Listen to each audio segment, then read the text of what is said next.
Hi, everyone. My name is Peyton Lauderdale. I'm one of the co-founders of Gathering Hope, and I want to welcome you to Slaying the Stigma. Today, my guest is Crystal Webster, and she is the founder of Sharing Solace, and she is also Madelyn's mom, and she's going to share more about Madelyn and her story and a little bit about what she does. Thank you so much for being here today, Crystal. I'm so excited to be here. Thank you for having me. This is so fun. We've gotten a chance to know each other a little bit better. And so I feel like I'm interviewing a friend. And so that makes this conversation a whole lot more fun. But Crystal, if you would share a little bit about who you are, what you do, and then after that, once you share Maddie's story with us. Well, I like to say I'm the co-founder of Sharing Solace. I'm an author, I'm a speaker, I'm an entrepreneur, but the title that I hold most dear is Mama to Madelyn Elizabeth Webster. I just like most moms. I'm the proudest of her. So above all those other titles that society places upon you, I am a mama. Absolutely. And I love her name. Such a beautiful, beautiful name. I'm a little bit partial to it. Tell us a little bit more about, I would love to know a little bit about Sharing Solace. And then I want to know about Maddie too. Yeah. So Sharing Solace is, our whole mission is support. I say that we help grievers grieve and lovers love their griever through technology elevated pass-alongable gifts that are wrapped in a community of support and strength. And it means the world to me because it's something that I felt like I was kind of missing in my healing journey in a lot of ways. And I mean, that's where all the good ideas come from, right? I wish this was a thing. Okay, now it's a thing. Yes. Yeah, I totally relate to that statement for sure. Yes.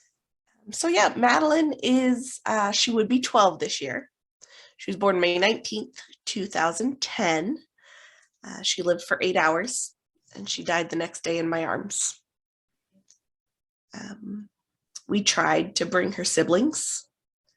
She is still a one and only, and that's its own unique grief story on top of a lot of other things. But I couldn't be prouder of her. And I say I am Madelyn's mom, and I talk to her every day, just like any other mom. I just look up when I'm talking to her instead of down like you would to a normal 12-year-old. Yeah. I can appreciate the fact that you have shared that you have tried to give Madelyn siblings. I think that word try is such a heavy word for this community to hold, right? Because trying implies so many things, right? But I know that you are not alone in that. And I am so glad that we're having this chat today because there are a lot of women who will not speak up about that because of, and not that there's anything wrong with it. I have 2 living children as well. I did not go on to have other children after losing my son. And we have several women in our community who do not have living children. So even though that's not one of the questions that I have scheduled to ask you, would you be open to sharing a little bit about that journey and what that has looked like for you guys? And just tell us more about that part of your story. Sure. So we found out after Madelyn had passed, we did do an autopsy and, all of those things that at the time they said, this is what you do. And I was so messed up on hormones and emotions and painkillers that I was like, okay. And you're postpartum, right? I think that's something we totally forget about. All of us are postpartum moms, no matter what. Right. Yes. So autopsy. Yeah. So through that autopsy, we found out that she had a genetic condition. Okay. You know, and a decade ago, I could have given you all the specifics and, you know, this and that and medical, blah, blah, blah. But it all kind of boils down to every human has chromosomes. And I think of those as like puzzle pieces. Mm-hmm. And so she didn't have all the puzzle pieces to make the complete puzzle. Okay. And they said, okay, well, it could be one of two things. One, it can just be a fluke that happens. Crazier things have happened. Or her mom or her dad, so my husband or I, could have a similar condition, and it's a genetic thing that you passed on. Okay. And so we're like, okay, well, we need to know. That was a decision that we decided to make. You know, we need to know if this is, you know, if we just go the natural route, right, what happens. Mm-hmm. And they did say, you know, basically, if you got pregnant 100 times, 99 of them would not be viable. Wow. I was like, I can't emotionally handle that. So we found out that Madelyn's condition was genetic. Okay. I have a genetic issue. I have all the puzzle pieces, but they're not in the right order. So when you go to split them in half, because that's the little I know about science. Yeah. Go and split them in half, and you know, your partner gives half and you give half, and then they make a whole person. Okay. When I give my half of chromosomes, there's not enough there to make a human. Okay. And so that was another level of grief. And oh my gosh, that's a lot, especially after Madeline was born. That's like trauma upon trauma. I'm so sorry. I mean, obviously I would change it if I could. Sure. I think we all would. We don't want to be in this club. But that was the hand I was dealt. So after we found that out, I went back to bed for a couple months. And we opted to get science involved. So we did do IVF 3 times because insurance would help us with, I mean, it's still ridiculously expensive. But the outcome was theoretical, you know, they could do testing and things to hopefully make it better. Okay. And insurance covered 3 tries. And we said, okay, you know, in my perfect mind, I'm a child of the 80s and 90s. You just try hard enough and you get whatever you want, you know, and you're the gold star. And it's like, oh, well, okay, well, then we get 3 kids or, you know, whatever. Oh, yes. Because I want this bad enough and I'll try hard enough, so I'll get it. And we kind of said from the beginning, you know, once insurance runs out, we're done. Okay. And honestly, I'm glad we set that boundary at the beginning because I wasn't necessarily emotionally tied to it. Okay. If that makes sense. Yeah. Because, you know, I had the world in front of me. So we tried 3 times in 4 states over 5 years with all the genetic testing we could possibly do. And Madelyn is still our one and only. Wow. And we had to sit with that for a long time. Yeah. You know, and of course the next option and the next, you know, people are like, well, get a surrogate or adopt or, you know, and while I think those are very noble and so worthwhile, I have too much baggage right now. And so we made the decision first by not making a decision on how to move forward. But we ended up saying, you know, I don't want to place any of my negative feelings onto another child because of something that they didn't have anything to do with. There are other ways to parent and other ways to create a legacy and do all the things that building a family does for you. Yeah, I want to go into those. So let's put a pin in that for a second. Okay. But I want to talk about how, like, I did not have this level of self-awareness that you're sharing until I had been through like 18 months of therapy. And so I want to ask, is this just the way that you were created? Or did you have the assistance of therapy to help you guys arrive at some of these decisions or non-decisions, or just like being aware of like, hey, we're going to do this 3 times and then we are done trying. I hate saying that phrase, right? Yes. I hate yeah. trying. But tell me, is that part of your journey too? Yeah. I mean, every decision and non-decision along the last 12 years are part of the journey.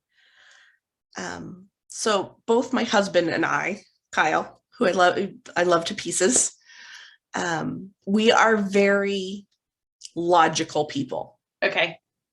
Him more than I. My emotions get a little bit involved. So when we first found all of this out and realized that IVF was our next best option, it was kind of like, well, insurance covers, helps pay for 3 times. So 3 times is it. Okay.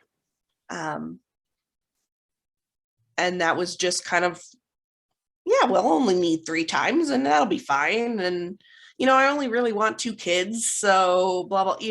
Yeah. All of those things that you make up in your mind to rationalize.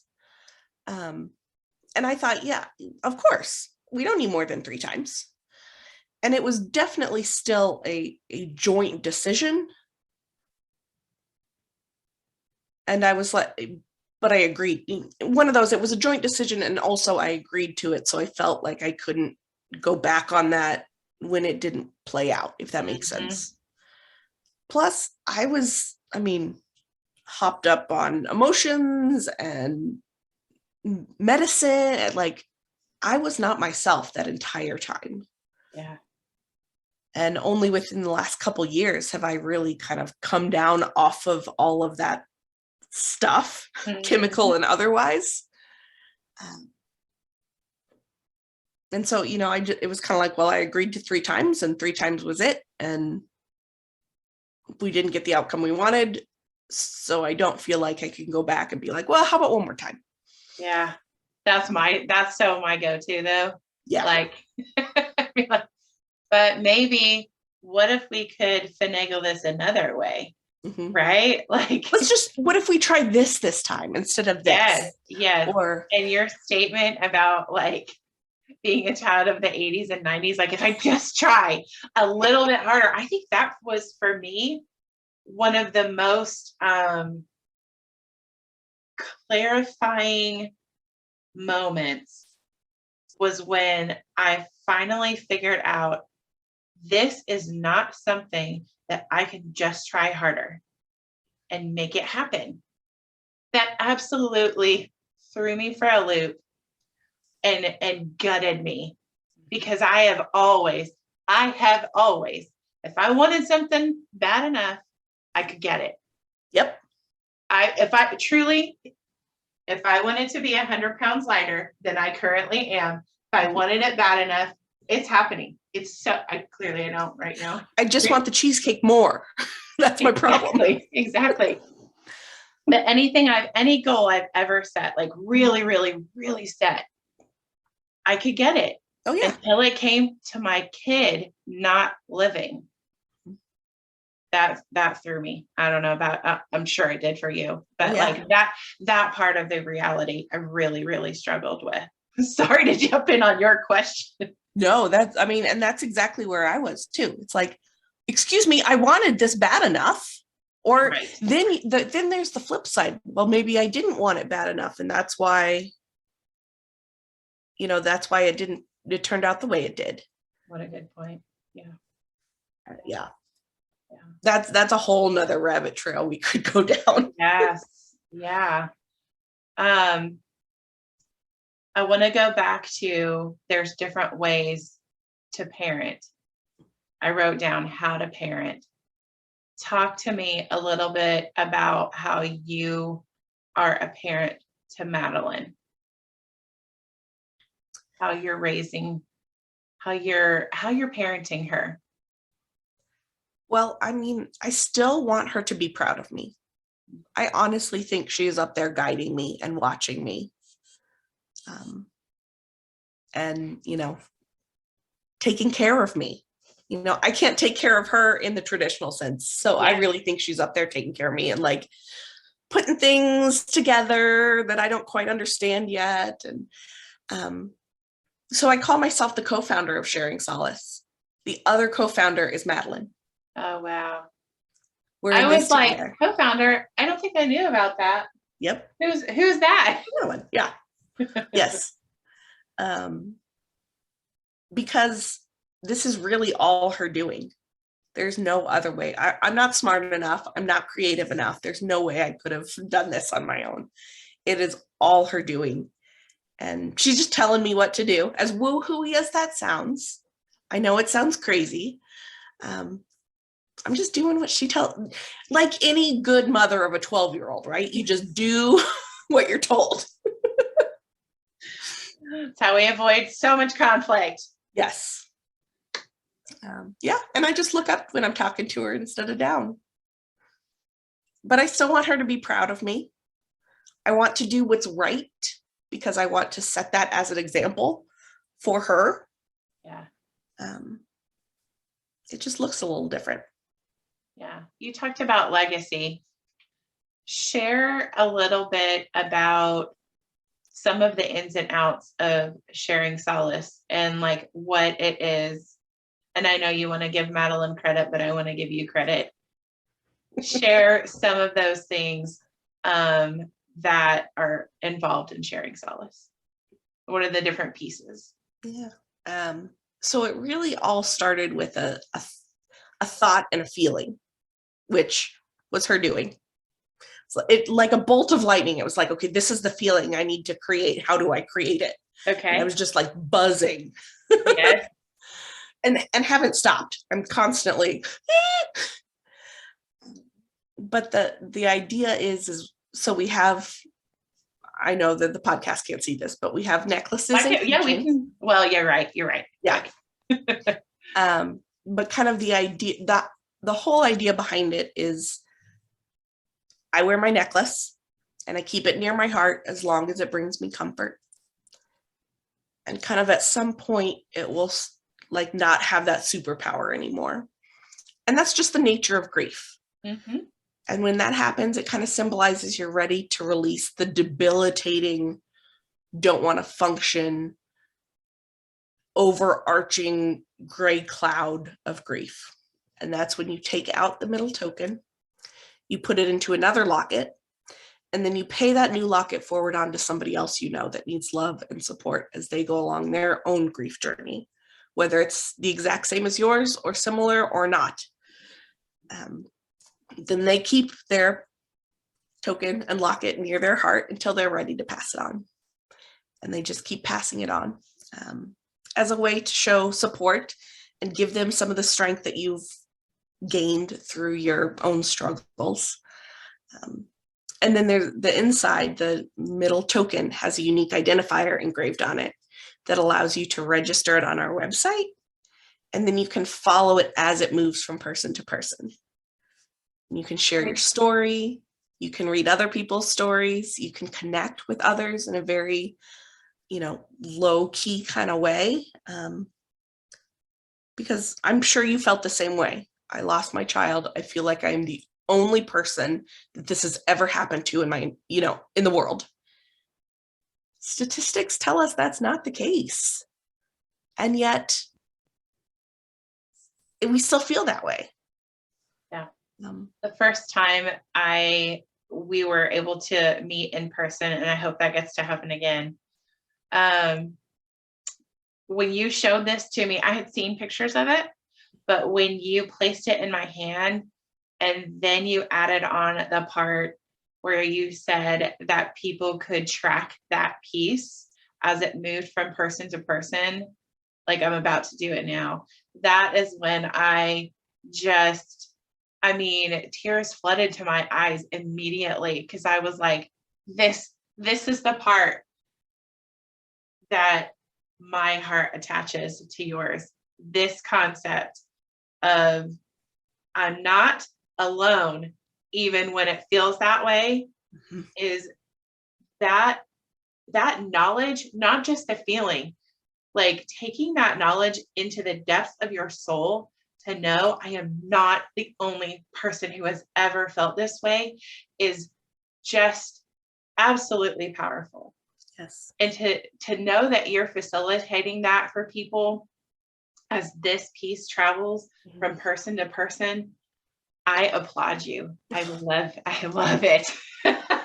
I just absolutely love this concept.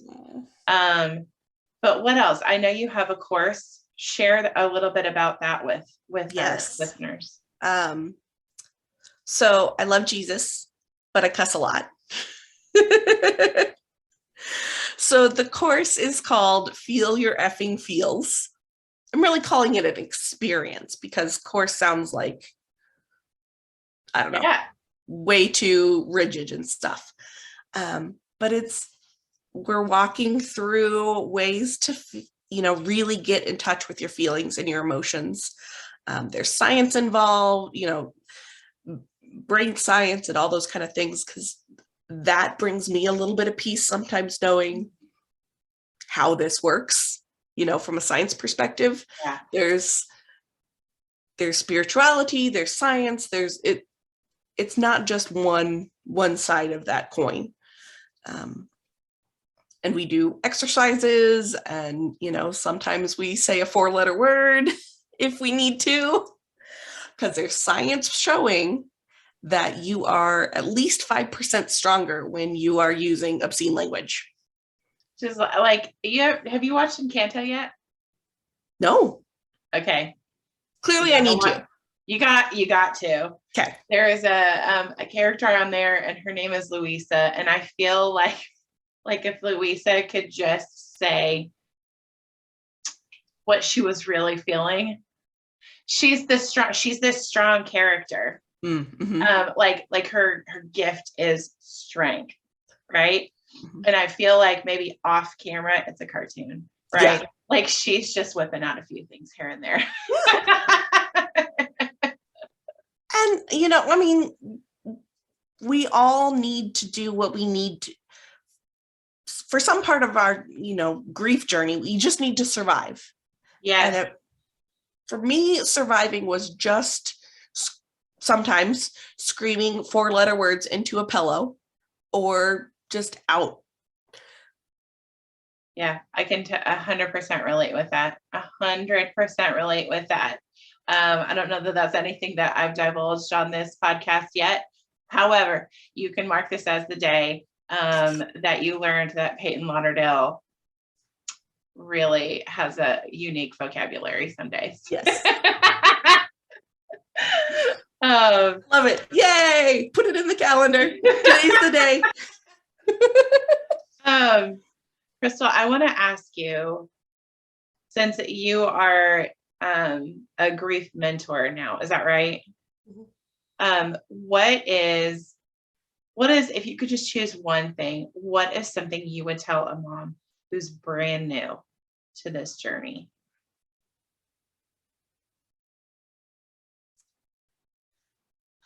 I would say it gets different. I hate the term better. It doesn't get better. You get stronger. Mm-hmm. And so there are aspects that might feel better, but it changes. So I wouldn't give them any of the platitudes. It gets better. Everything happens for a reason. That's another show. Yeah. Oh, yeah. And just focus on getting through the next minute. And at some point, that will feel easier to you because you got stronger. And then you can focus on getting through the next hour. And then the next day, and that it might take you 6 months to get from minute to minute, and that's okay. Right now, you just have to survive. Don't get up in your head and be like, I need to thrive and I need to do all these wonderful things. And, sometimes you just need to survive. Yeah, that's so relatable and understandable, and such good wisdom for a mom who's just, who might be just finding herself. I don't know if you did this, but just face down on the floor, thinking, how am I going to make it to the next minute? And the truth is, we do. And you're right. Different is such a good word, because I will say it, and tell me what you think. It's not always this raw. There are moments where I can go back and it's almost just as raw as that first breath that I took that he didn't. Yes. Right. Yeah. But the amount of time in between those really raw moments has really grown to a manageable amount, Yeah.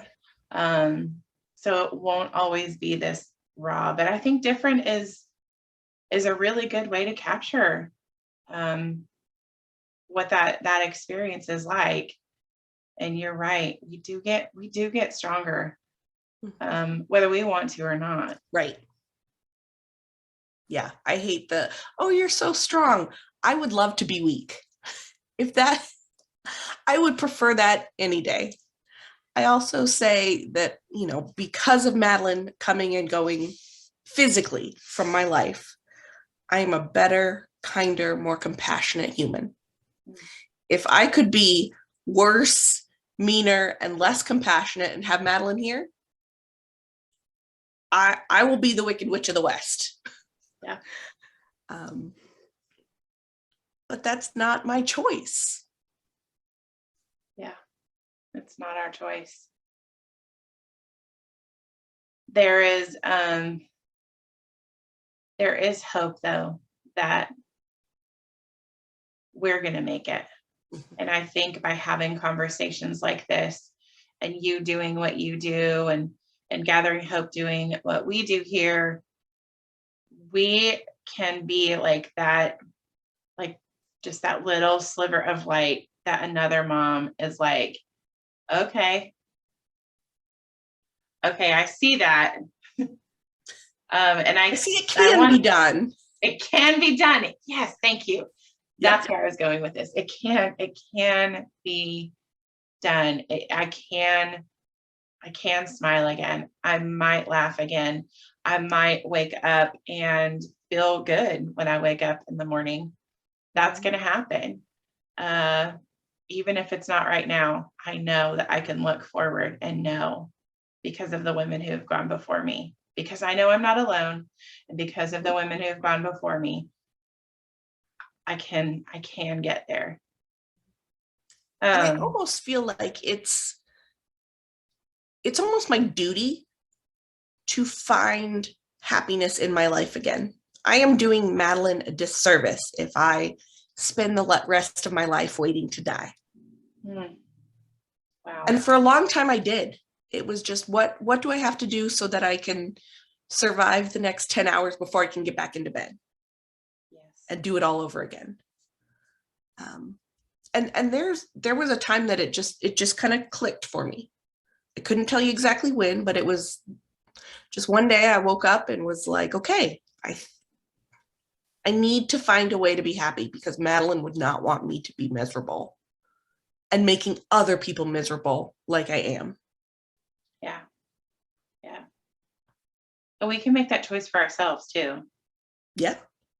I don't want to be like, it to some people it might sound selfish, but like it's okay for me to just want to be like, it's okay for me to like think about me.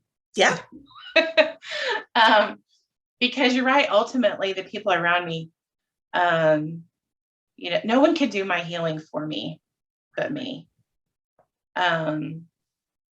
So I want to jump forward a little bit and ask you, where have you, Crystal, seen hope, and what is it that has helped you to heal?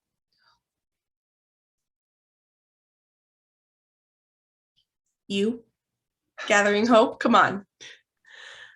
Again, just knowing that while my story is uniquely my own, there are similarities if you choose to see them.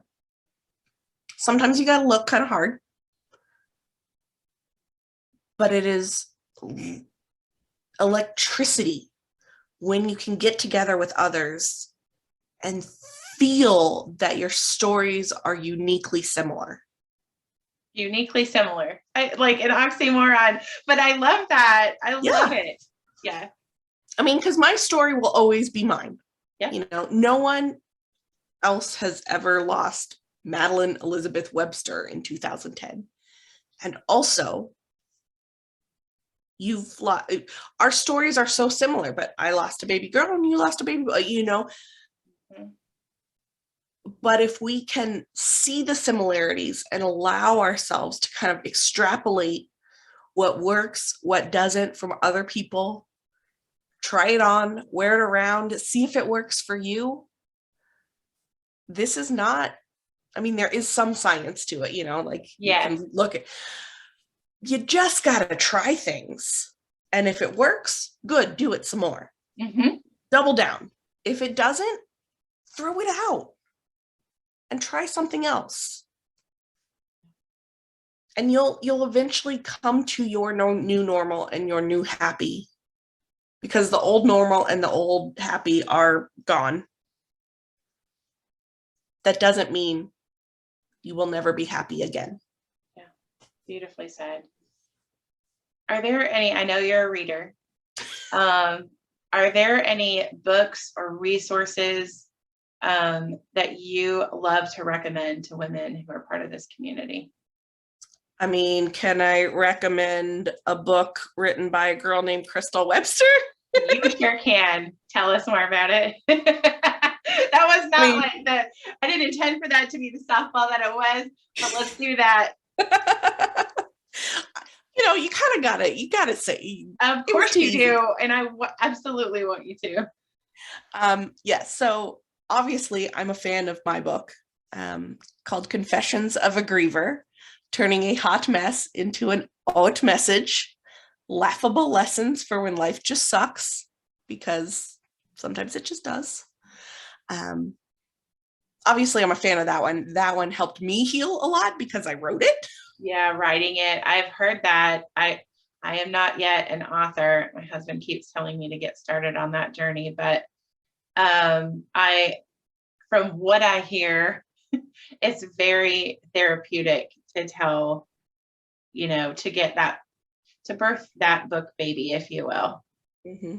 Yeah. And I think everyone has a story, a book inside of them if they choose. And maybe that's not the way that they want to do that. I'm not saying everyone has to write a book. I'm saying your story is worth putting on paper and binding it together. 100% agree. Yeah. Yeah. I just finished up Resilient Grieving, I think is what it's called. I'll send you a link so you can put them in the show notes and stuff if you get to. It was written by another mom in New Zealand, maybe, that lost her daughter from a car accident. And she was a scientist and did all these cool things. And so to me, it's nice to know that, you know, I kind of have these ideas like, oh, maybe if I write this stuff down, it'll help me out somehow. And then I go back and I read some science that says, well, writing things down actually does this and this and this and this and this. So I kind of like having a little bit of science behind it. I don't need to know everything about it, but it's kind of nice to see, you know, well, they did a research study, and this study said that 97% of people that did this got this out of it. And I was like, okay, I feel a little bit better. But yes, I've probably read, well, in preparation for creating this experience, I probably 3 feet of books I've read on everything. I'm trying to think what I have right here. None of the books I have right here are all that wonderful. They've got to be really good to show them. all my good books are downstairs because that's where I've been doing a lot of the research. But yeah, I could give you a laundry list of books. There's also a great core. It's called the Greater Good Science Center out of UC Berkeley. Okay. I think if you just Google Greater Good Science Center, I've taken courses from them. I subscribe to their podcast, and they're like, everything is around happiness and resiliency and joy. And that's the kind of stuff I like to learn about, because what you focus on expands. And so if I'm looking for joy in my life, I'm going to get more joy. Love that. And I'm looking for negative things, that's what you're going to get. You're so wise, Crystal. I love that about you. And this is where I want you to extrapolate on some of that wisdom. Since Slaying the Stigma serves as both hope for other lost moms, but also as a way to break the stigma of pregnancy and infant loss, what are some of the things that you think the larger community out there needs to know about this topic?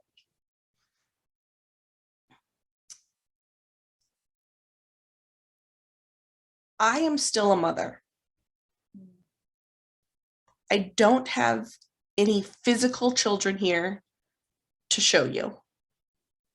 And yet, like I said before, every day I try to make Madelyn proud of me, and I try to show her good thing, you know, like that I'm being an upstanding human. And I feel like, especially early on, it was really tough, you know, meeting new people. Hi, how are you? What's your name?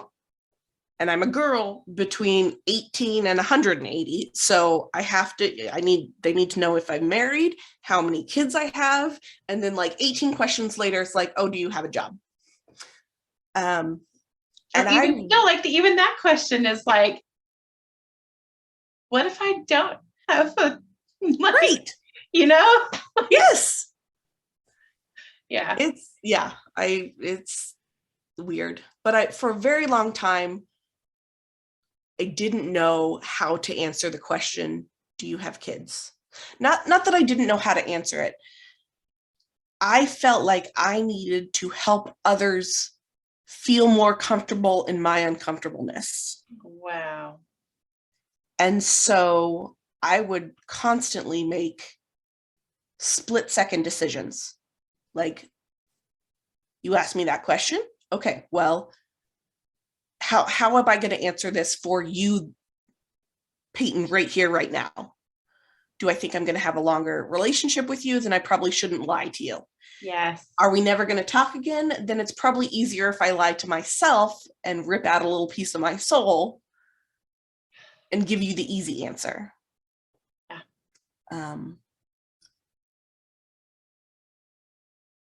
And I really, and now, you know, I mean, considering what I do, I talk about dead babies all the time. So it's not that difficult for me any longer. But I feel like if you're going to ask, how many kids do you have? You need to be ready for any answer. Yeah, And it is not my job to decide how uncomfortable I want to make you because you asked the question. Yeah. So what do you say to a person you've just met now? How do you answer that question? Maybe even pretend you don't run a company called Sharing Solace.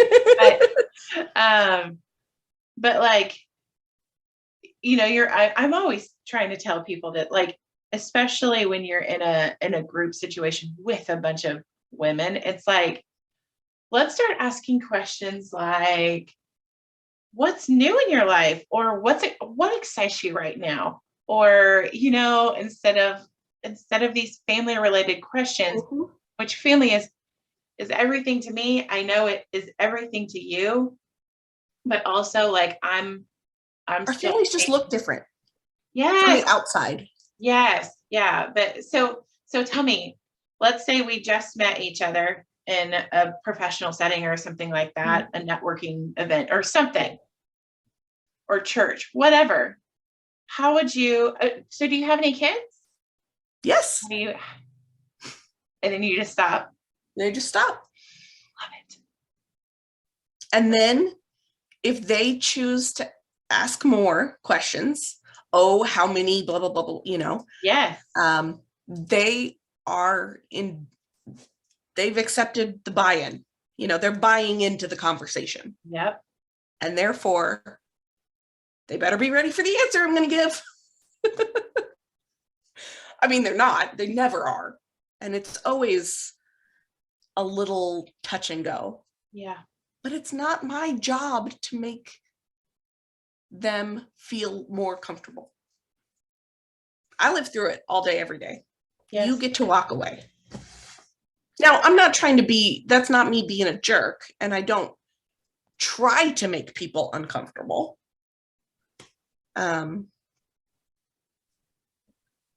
But life is uncomfortable sometimes. It is. And I think you're right. Like, you talked about those split second decisions. It's always like, am I going to, because I used to just tell everyone all the things, right? Like when you're in such deep pain, you're like, everyone must know. Everyone must know.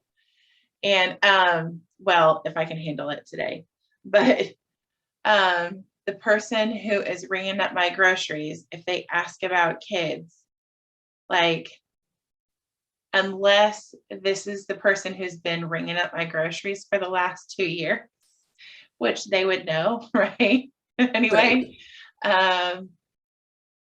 I don't owe it to that person to spill over my life story to them. They don't want it, frankly. Right. They're just chit-chatting. They might as well have asked me how the weather is. Exactly. Yeah. But you're right. Like, you have to gauge as a mother with children who do not walk this earth with us. We have to gauge, is this someone I might see again next week or tomorrow? If so, I'm probably going to have a conversation about this. But if not, I just want to give permission to the mom out there who's listening. It is okay to leave that on the table and unsaid. It does not mean, and I know you'll back me up on this, it does not mean that James or Madeline don't exist. Yes. It just means that I don't have to expose my heart today. I don't have to do that all the time. Yeah. And if you decide that day to say no, or 2 when you have 3, that is not a dig into you as a human being. That is, you're doing the best you can in the exact moment that you're in. And if that's the best you can do, but that sounds like you could do better, like if that's the best you can do. I don't think anybody's taking it that way. Okay. You just got to do what you need to do for you in the moment. Yeah. Yes. So well said. And I know I'm sure there are people out there watching or listening who are going to disagree with that. No, you need to be honest, 100% honest every step of the way. And I just don't feel like it's being dishonest. I just feel like I am allowed at this point in my life to protect my mind, honestly, and my heart. Yep. It doesn't always have to be out on display for every single person. Not everybody gets to have all the access. And I'm going to take that a step further. I'm going to say that it's only dishonest if you feel that it's dishonest. That is a very gray, I mean, like with everything, there's 50 shades of gray in there.